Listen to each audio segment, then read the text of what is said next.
அநேக ஜனங்களோட நம்ம வசிக்கிறோம், குடும்பத்தோட இருக்கிறோம்.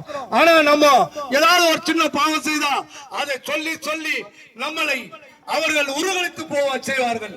எந்த நேரத்திலும் அதை சொல்லுவார்கள், நீ இப்படி செய்த, நீ அப்படி செய்தன்னு சொல்லுவார்கள். அப்படி குற்றச்சாட்டி சொல்லி நம்மளை நோவடித்து நம்மை காக்கின்ற அந்த மக்கள் மத்தியிலே ஆண்டவராகிய இயேசு கிறிஸ்து உயிரோடு இருக்கிற தேவன் சொன்ன வார்த்தை, உன் பாவம் மன்னிக்கப்பட்டது, நீ புறப்பட்டு போ என்று சொன்னார். அது மட்டுமல்ல, என் தேவ ஜனமே, இதை கேட்டுக்கொண்டிருக்கிற என் அன்பான தேவ ஜனங்களே, இன்னொன்றும் சொல்லுகிறார். ஆண்டவராகிய இயேசு கிறிஸ்து வேதத்திலே சொல்லப்பட்டிருக்கிறது, முடக்கவாதம் உள்ளவன், அவன் நடக்க முடியாதவன், அவன் எழுந்து ஒரு காலும் ஒரு கையும் வெளித்துக் கொண்டு நடக்கின்ற அந்த மனிதனை ஆண்டவர் இடத்திலே கொண்டு வந்தார்கள். அந்த இடத்திலே ஆண்டவர் அவனை பார்த்து, நீ விசுவாசிக்கிறேயானால் நான் உன்னை குணப்படுத்துவேன் என்று சொன்னார். அப்பொழுது அந்த மனிதன் சொன்னான், நான் விசுவாசிக்கிறேன் அப்படின்னு சொன்னார்.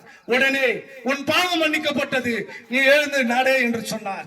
இப்படியாய் ஆண்டவராகிய இயேசு கிறிஸ்து பாவங்களை மன்னிக்க இந்த உலகத்திற்கு வந்து எல்லா விதமான பாவங்களையும் அக்கிரமங்களையும் அவர் மன்னித்த ஒரே தேவன் ஆண்டவராகிய இயேசு கிறிஸ்து. என் அன்பானவரே, நான் பேசிக் கொண்டிருக்கிறவன், என் பெயர் வின்சென்ட். நான் இந்தியன் ஏர்போர்ட்ஸ்ல பணிபுரிந்தேன். எனக்கு வயசு இப்போ 66. என் தேவஜனமே, நான் ரிட்டையர்ட் ஆயிட்டு இருக்கிறேன். ஆனாலும் நான் தேவஜனத்தை இந்த வேதத்தை படித்ததுனாலும் இந்த வார்த்தைகளுக்கு இந்த நடுரோட்டிலே வந்து, அதுவும் இந்த ஞாயிற்றுக்கிழமை நல்ல அழகா கறி மீன் சாப்பிட்டு நல்ல உற்சாகமா வீட்டுல படுத்துன்னு இருக்கலாம். ஆனா நான் அதை செய்யாத இந்த தேர்வுக்கு வந்து உங்களுக்கு நான் பெற்ற இன்பத்தை உங்களுக்கு சொல்வதற்கு காரணம், நான் பணிபுரிந்த காலத்திலே நான் அநேகமான பாவங்களை செய்தேன். குடிவெறியில் இருந்தேன், சூதாடினேன், விபச்சார சிந்தனையில் இருந்தேன், எங்க பார்த்தாலும் டான்ஸ் ஆடுவேன், கூத்தாடுவேன்.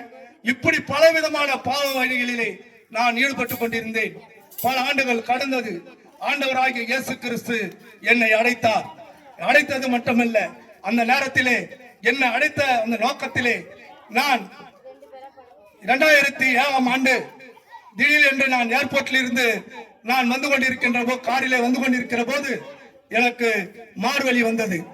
என்னவோ வலிக்குதே என்று சொல்லிட்டு அருகிலே நந்தபாக்கத்தில் இருக்கிற மியாட் ஹாஸ்பிட்டலுக்கு அங்கே சென்றேன். அங்கே ராஜன் என்ற இருதய ஸ்பெஷலிஸ்ட் டாக்டர், அவர் என்னை பரிசோதித்து, உனக்கு ஆற்றில அடைப்பு இருக்கிறது என்று சொன்னார். நான் உடனே அந்த மருத்துவமனையிலே நான் அரசாங்கத்தில் வேலை செய்வதனாலே அந்த ஹாஸ்பிட்டல் எனக்கு அனுமதி உண்டு. உடனே அந்த இடத்திலே நான் அட்மிட் ஆகிட்டேன். நான் என்னுடைய மனைவிக்கோ, என் பிள்ளைகளுக்கோ, என் உற்றார் உறவினருக்கோ நான் யாருக்கும் சொல்லல. நான் திடீர்னு நான் ஏர்போர்ட்ல இருந்து வருகிற போது அது ஏற்பட்டது காரணத்தினாலே நான் அந்த மியாட் ஹாஸ்பிட்டலில் அட்மிட் ஆகிவிட்டேன். அங்கிருந்து எனக்கு எங்க வீட்டுக்கு தொலைபேசியின் மூலமாக தகவல் கொடுத்தார்கள். எல்லோரும் வந்தார்கள். ஆனால் வந்தவர்கள் என்னை பார்க்க விடவில்லை. என்னை ஐசியூ வார்டிலே தனிமையாக என்னை படுக்கையிலே படுக்க வைத்திருந்தார்கள். அப்போது அந்த இரவு எல்லாம் எனக்கு தூக்கம் வரவில்லை.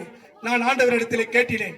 அப்போது எனக்கு ஆண்டவரை தெரிந்தது ஒரு 50% தான், 100% கிடையாது. 50% தான் எனக்கு ஆண்டவரை பற்றி தெரியும். அப்போ என்னமோ என் மன இருதயத்திலே ஏற்பட்டது வேண்டுதலை நான் அந்த படுக்கறையிலே படுத்து ஆண்டவரிடத்திலே வேண்டினேன். ஆண்டவரே, எனக்கு இருதயத்திலே கோளாறு என்று சொல்கிறார்கள். என் இருதயத்தை ஏதோ கத்தி மூலமாக என்னை தொடக்கூடாது என்று அந்த இரவிலே எனக்கு தூக்கமே வரவில்லை. காலையில எனக்கு ஆபரேஷன் என்று சொல்லிட்டாங்க. அதனால அந்த பயம் எனக்கு என் இருதயத்தை சூழ்ந்து கொண்டிருந்தது. அப்பொழுது